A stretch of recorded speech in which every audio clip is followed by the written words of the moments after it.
Everyone, मैं हूं advocate Rahul Mishra और आज की वीडियो में हम लोग समझने की कोशिश करेंगे 376 का एक नया मामला जिसमें समझ लीजिए सारे रिश्ते तार तार हो गए। मतलब झूठ मुकदमे लिखाने की पराकाष्ठा पूरी हो गई है। एक ऐसा मुकदमा जो आपकी आंखें खोल के रख देगा सारे रिश्ते नाते झूठे करके।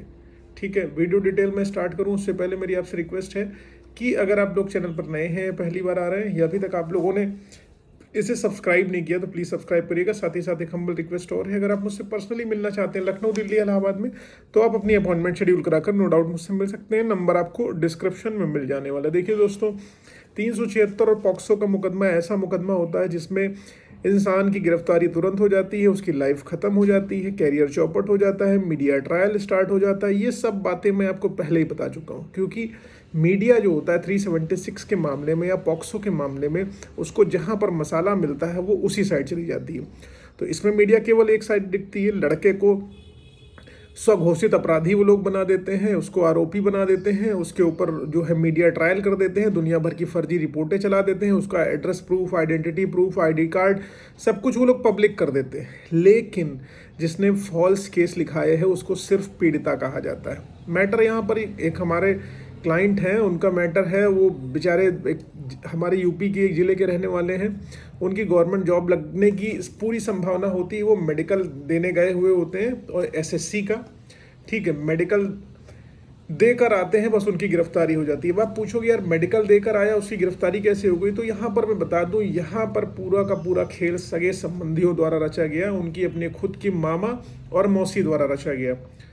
किस लिए? क्योंकि इन लोगों के पास पैसा था इसलिए, और इनकी नौकरी लगने जा रही थी, इनके घर में प्रॉस्पेरिटी और ज़्यादा आने जा रही थी, इसलिए उनके मामा और मौसी द्वारा एक प्रॉपर खेल रचा गया जिसके तहत इस लड़के को ट्रैप करके जेल भेज दिया गया और इसका पूरा का पूरा कैरियर चौपट कर दिया गया। क्या था पूरा मामला, हम लोग डिटेल में समझते हैं।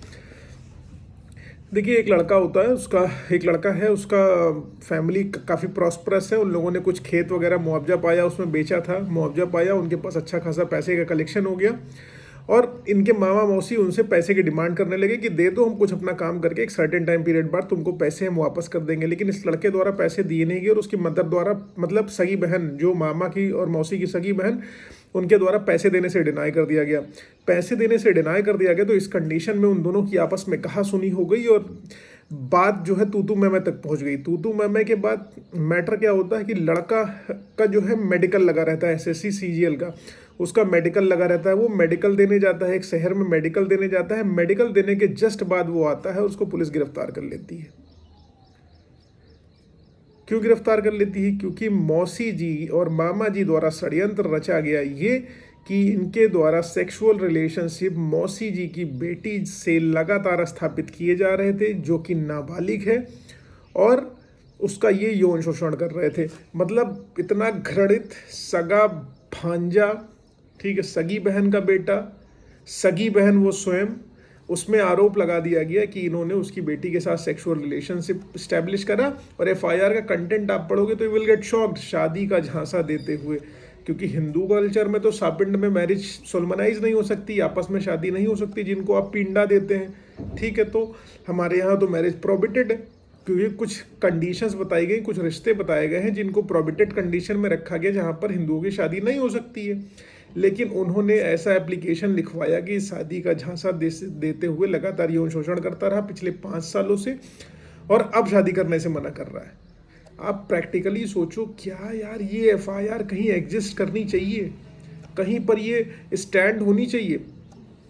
सापेंड रिलेशनशिप में क्या किसी तरीके से ऐसा मैरिज सोलमनाइज करी जा सकती है? प्रैक्टिकलिटी बताओ, नहीं की जा सकती। शादी का झांसा उसको कैसे दे सकता है? उस लड़की को भी, जो कि बालिग है, उसको नाबालिग दिखाया गया जानबूझ के। उसको स्वयं तरीके से पता है कि वो उसका भाई है, और उस लड़के को भी पता है उसका भाई है, और इन एफआईआर कर्ताओं को भी पता है कि वो उनका भांजा है। लेकिन उन्होंने एफआईआर सिर्फ इस रीजन की वजह से लिखा दी क्योंकि उनकी मदर द्वारा, लड़के की मदर द्वारा इन लोगों को पैसा देने से मना कर दिया गया था, इस रीजन की वजह से। तो एनिमिटी देखिए किसी भी लेवल पर जा सकती है। जहां पर लड़के की कैरियर में पूरा ग्रोथ और प्रॉस्पेरिटी आनी थी, जहां पर उसके कैरियर में पूरी उड़ान आनी थी, एसएससी सीजीएल का मेडिकल दे के आया था, उसकी ज्वाइनिंग होनी थी, and he passed over there with flying colours, अच्छे नंबरों से पास हुआ। 100% उसकी ज्वाइनिंग थी। लेकिन जब उसकी गिरफ्तारी हो गई, सारी चीज़ें उसकी चौपट हो गई, कैरियर ख़त्म हो गया उसका। अब आप सोचिए, फॉल्स केस की वजह से एक आदमी का पूरा कैरियर चौपट हो गया, और उन्होंने स्वयं लिखा हुआ है बल्कि कि हम अपनी इच्छा से मेडिकल नहीं कंडक्ट कराना चाहते हैं। लड़के के पास सारे के सारे एविडेंसेस हैं। हम लोग क्वेश्चनिंग में आने जा रहे हैं इलाहाबाद हाई कोर्ट में उस मैटर में। लड़के के पास सारे एविडेंसेस हैं, बट स्टिल उसका ट्रायल हो गया, उसकी कहानी लग गई, उसका पूरा कैरियर चौपट कर दिया गया। तो अगर आपकी नौकरी लगी हुई, एक चीज़ इसमें इस केस में ये भी खास चीज़ मैं आपको बता दूं कि अगर आपकी नौकरी लगी हुई है या लगने की प्रोबेबिलिटी है, तो उसका शोर शराबा करने की कहीं पर भी ज़रूरत नहीं है। इस लड़के के साथ गलती क्या हुई, इसने अपना जो है, जब इसका रिटर्न क्वालिफाई हुआ, उसका लेटर और अपना मेडिकल के लिए जो कॉल आया था उसका लेटर अपने फेसबुक प्रोफाइल पर डाल दिया था, जिससे उसके आसपास के सारे विरोधियों को पता चल गया कि अब इसकी नौकरी लग जाने की संभावना है। तो इनके मामा लोगों ने सोचा कि इसको ट्रैप कर दो, क्योंकि अभी इनके पास पैसा खेत बेच के भी आया हुआ है, और दूसरी चीज़, अगर इसकी नौकरी लग जाएगी तो इनके पास और पैसा हो जाएगा, इसलिए इसको दबा दो। तो इसकी गलती सबसे बड़ी हुई कि इसने अपनी सोशल मीडिया पर, अपनी प्रोफाइल पर सारी डिटेल्स, सारी चीज़ें लिख दी कि अब मेरा सिलेक्शन लगभग तय है, मैं मेडिकल देने जा रहा हूँ। उसी द्वेष, उसी जलन में इसके ऊपर FIR करा के इसको जेल भेज दिया गया, सारा कैरियर चौपट हो गया। इसलिए ऐसी गलती बिल्कुल ना करें।